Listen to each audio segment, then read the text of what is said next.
जब भी Gentry cranes की फॉरवर्ड अप मूवमेंट होती है या हेड ब्लॉक्स की ऊपर या नीचे मूवमेंट होती है तो उसके साथ उसे पावर सप्लाई या कंट्रोल के लिए जो केबल यूज़ होती है उनकी भी मूवमेंट उसके साथ होनी ज़रूरी होती है। तो उसके लिए एक स्पेशल अरेंजमेंट या केबल रीलिंग की एक स्पेशल अरेंजमेंट की जाती है। उसमें 2-3 प्रकार की तकनीक यूज़ की जाती है। उसमें से एक है मैग्नेटिक कपलिंग, दूसरा है टॉर्क मोटर और तीसरा है हाइड्रोडायनेमिक क्लच। ये जो सिस्टम्स है मेनली गैंट्री क्रेन्स के ऊपर यूज़ किया जाता है। इसके अलावा भी कुछ सिस्टम हो सकता है मगर ये मोस्ट पॉपुलर है। पहला जानते हैं मैग्नेटिक कपलिंग कैसा काम करता है। मैग्नेटिक कपलिंग सिस्टम में 2 मैग्नेट रहते हैं, एक जो इलेक्ट्रिकल केबल ड्रम के साथ होती है और एक दूसरा जो मैग्नेट रहता है जो ड्राइव मोटर के साथ होता है। और इन जो टॉर्क है केबल के ऊपर का टॉर्क, ये जो 2 मैग्नेट के बीच में जो डिस्टेंस है उसको मेंटेन करके किया जाता है। और ये ड्राइव मोटर है, ये ऑलवेज अप डायरेक्शन में मतलब हीविंग डायरेक्शन में चलती रहती है, जिससे केबल के ऊपर जो आया हुआ स्लैक ऑलवेज वो पिकअप करता रहता है। मगर जब क्रेन को या ड्राइव को पे आउट की ज़रूरत होती है तो ये जो मोटर के ऊपर जो मैग्नेट के बीच में जो टॉर्क जो मेंटेन है उससे ज़्यादा टॉर्क वो अप्लाई करके उसको नीचे कर देता है या पे आउट कर देता है।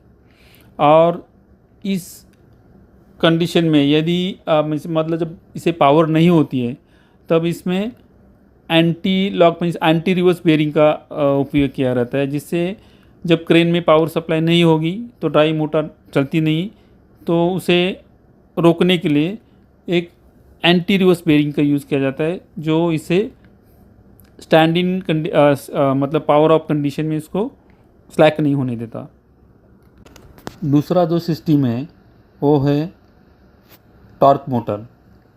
ये जो मोटर है जो नॉर्मल हम जो induction squirrel cage motor use करें उससे थोड़ी अलग होती है। इसका जो रोटर है वो वाउंड रहता है और उसी के साथ कभी कभी टॉर्क को कम या ज़्यादा करने के लिए रेजिस्टेंस लगे रहते हैं। उनका जो चेंज करके ये जो टॉर्क है, यदि आपको पे आउट के टाइम कम टॉर्क चाहिए और पे इन के टाइम मतलब हीव के टाइम ज़्यादा टॉर्क चाहिए तो इनका जो सिलेक्शन चेंज करके उसके ऊपर का टॉर्क मेंटेन किया जाता है। As I said torque motor मतलब ये जो मोटर है ये पर्टिकुलर टॉर्क जो केबल रील के ऊपर देके रखेगी, मतलब हीविंग कंडीशन में वो ऑलवेज रहेगा। तो पर्टिकुलर स्लैक आता है तो ये टॉर्क उसको इतना टॉर्क सेट किया रहता है कि वो केबल का स्लैक है वो आप ले सके। और यदि ज़्यादा ज़रूरत है केबल को ले करने की ज़रूरत है तो जो क्रेन की पावर है उससे ये टॉर्क को ओवरकम करके जो केबल को ले कर देता है। और इस मैकेनिज़्म में जब स्टैंड स्टिल कंडीशन में जब क्रेन रहता है तो उसे रोकने के लिए इसमें ये मोटर के पीछे एक इलेक्ट्रोमैग्नेटिक ब्रेक लगा रहता है। जब भी पावर नहीं रहेगा ये ब्रेक एक्टिव रहेगा और केबल को स्लैक होने से रोकता है। और ये जो तीसरा सिस्टम है इसमें इन्होंने टॉर्क मेंटेन करने के लिए एक हाइड्रोडायनेमिक क्लच का प्रयोग किया है। जैसा कि आप इस फोटो में देख रहे हैं, ये जो ब्राउन्स का क्राउन गियर है ये स्पेशली मशीन्ड सरफेस उसके दोनों साइड में है और ये प्री माउंट किया है इस ड्रम के ऊपर। और ये क्राउन गियर नीचे लिंक किया है एक मोटर से वाया वर्म गियर। और ये वर्म गियर की मदद से ये जो क्राउन गियर है इसे एक कांस्टेंट स्पीड से घुमाया जाता है। और ये क्राउन गियर के साइड में 2 फ्रिक्शन प्लेट्स है जो भी एक अलग स्टेनलेस स्टील मटेरियल से बनी है और एक इसे स्पेशली पॉलिश किया है। और ये जो दोनों साइड में एक स्टील के प्लेट है, ये जो केबल का मेन जो शाफ्ट है उसके साथ की के मदद से फिक्स किया हुआ है। और ये जो फ्रिक्शन प्लेट्स है दोनों साइड का स्टेनलेस स्टील और क्राउन गियर का बीच में एक ऑयल का एक फिल्म, इसमें ऑयल फिलअप करके रखते हैं। तो एक ऑयल का एक फिल्म इसमें बना रहता है जो कि इनको एक पर्टिकुलर टॉर्क मेंटेन करने के लिए ज़रूरी होता है। और ये जो फ्रिक्शन प्लेट्स है और जो क्राउन गियर है, इनके ऊपर का जो टॉर्क मेंटेन करने का काम है, ये जो स्प्रिंग दिख रहे हैं इससे हो रहा है।